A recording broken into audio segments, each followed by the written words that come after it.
మాజీ ముఖ్యమంత్రి వైఎస్ జగన్మోహన్ రెడ్డి కురువు లింగయ్య ఫ్యామిలీని పరామర్శించడానికి రాప్తాడు వెళ్ళినటువంటి సందర్భంలో అక్కడ ఎస్ఐ సుధాకర్ యాదవ్ ఆయన ఒక వీడియో సపరేట్గా రిలీజ్ చేసి మరి ఏదో ప్రభుత్వ యంత్రాంగ పరంగా ఏదైనా ప్రాబ్లం ఉంటే ఏదైనా అంటే అది వేరే విషయం.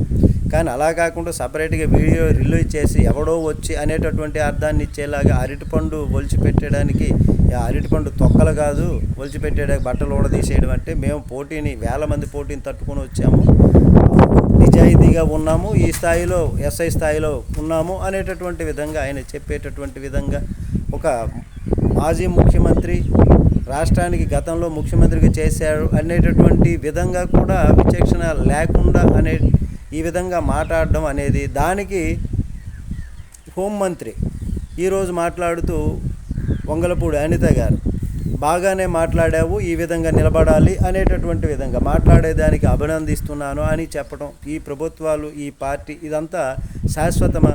ఈరోజు ఈ ప్రభుత్వం ఉంటే రేపు ఇంకో ప్రభుత్వం ఉంటుంది. యాజ్ ఏ గవర్నమెంట్ సర్వెంట్గా పబ్లిక్కి ప్రొటెక్షన్ ఇచ్చేటటువంటి బాధ్యత వాళ్ళది. కానీ ఒక మాజీ ముఖ్యమంత్రి వ్యక్తిగా ఉన్నటువంటి స్థాయిలో అతన్ని ఈ విధంగా వ్యాఖ్యానించడం అన్నది అది తప్పు అని ఇప్పుడు నెటిజన్లో అంటున్నటువంటిది. దీనిపైన మీ కామెంట్ తెలియచేయండి. నమస్తే.